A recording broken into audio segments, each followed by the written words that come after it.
Ikasyam na kabanata. Sa paglalakad ni Jesus, may nakita siyang isang lalaking ipinanganak na bulag. Tinanong siya ng kaniyang mga alagad, Guro, sino pong nagkasala at ipinanganak na bulag ang lalaki ito? Siya ba o ang kanyang mga magulang? Sumagot si Jesus, Ipinanganak siyang bulag hindi dahil sa nagkasala siya o ang kanyang mga magulang, kundi upang sa pamamagitan niya ay mahayag ang kapangyarihan ng Diyos. Kailangan gawin natin ang mga ipinagagawa ng nagsugo sa akin habang araw pa. Malapit na ang gabi at wala nang makakagawa pagsapit niyon. Habang ako'y nasa sanlibutan, ako ang ilaw ng sanlibutan. Pagkasabi nito, dumura si Jesus sa lupa at gumawa ng putik. Pagkatapos, ipinahid niya ito sa mata ng bulag. Sinabi sa kaniya ni Jesus, Pumunta ka sa deposito ng tubig sa Siloe at maghilamos ka roon. Ang kahulugan ng salitang Siloe ay sinugo. Ganoon nga ang ginawa ng bulag at nang magbalik siya ay nakakakita na. Sinabi ng mga kapitbahay niya at ng mga nakakita sa kanya noong siya'y namamalimos pa, Hindi ba yan ang pulubing bulag? Sumagot ang ilan. Yan nga! Sabi naman ng iba, Hindi! Kamukha lang! kaya't nagsalita ang dating bulag. Ako nga yun! Eh papaano kang nakakita? Tanong nila. Sumagot siya, Ang lalaking tinatawag na Jesus ay gumawa ng putik at itinapal yon sa aking mata. Pagkatapos, sinabi niya sa akin, pumunta ka sa Siloe at maghilamos.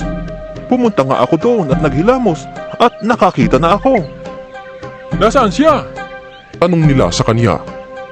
Hindi ko alam. Sagot niya. Dinala ng mga tao sa mga Pariseo ang dating bulag dahil araw ng pamamahinga nang gumawa si Jesus ng putik at nang pinagaling niya ang bulag.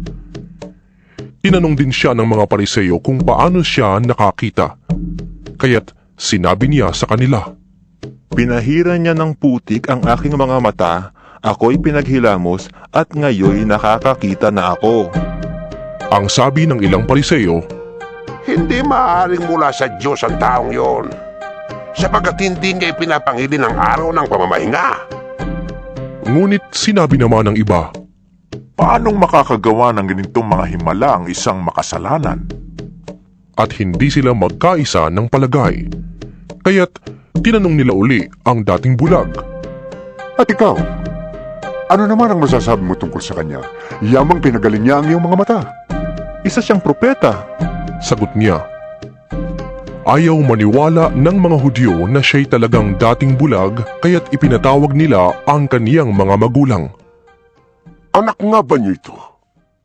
Talaga bang siya'y pinanganak na bulag?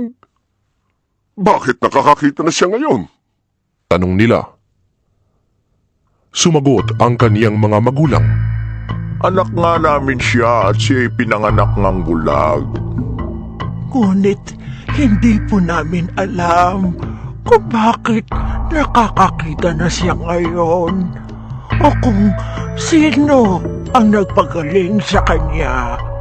Siya na po ang tanungin ninyo. May sapat na kulang na siya at makapagsasalita para sa kanyang sarili.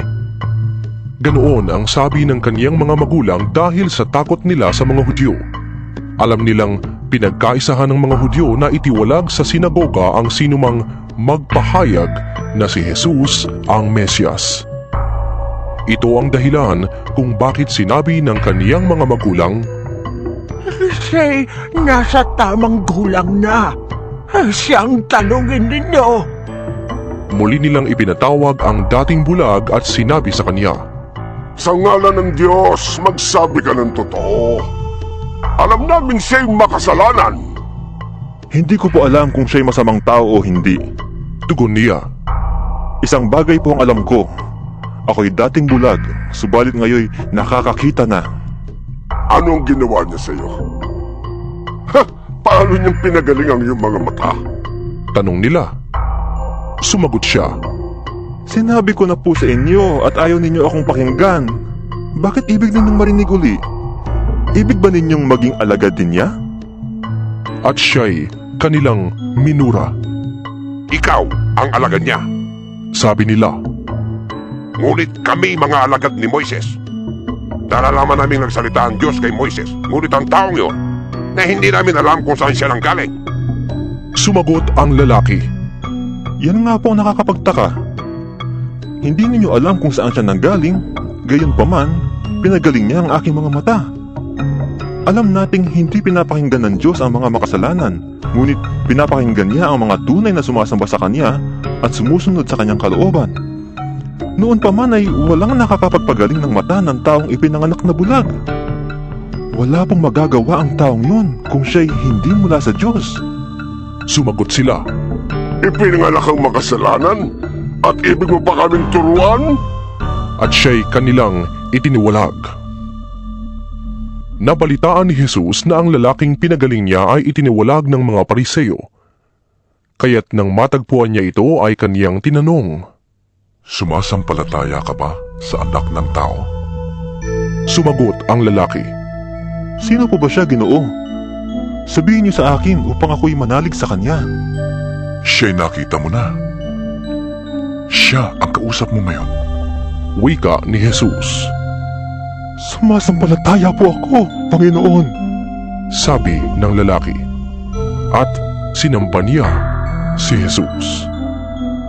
Sinabi pa ni Jesus, Naparito ako sa mundo upang humatol at upang makakita ang mga bulag at mabulag naman ang mga nakakakita. narinig ito ng ilang Pariseyong naroon at siya'y kanilang tinanong. Ibig mo bang sabihin, bulag kami? Sumagot si Jesus. Kung kayo na'y bulag, wala sana kayong kasalanan. Ngunit dahil sinasabi ninyong nakakakita kayo, mananatili kayo sa inyong kasalanan.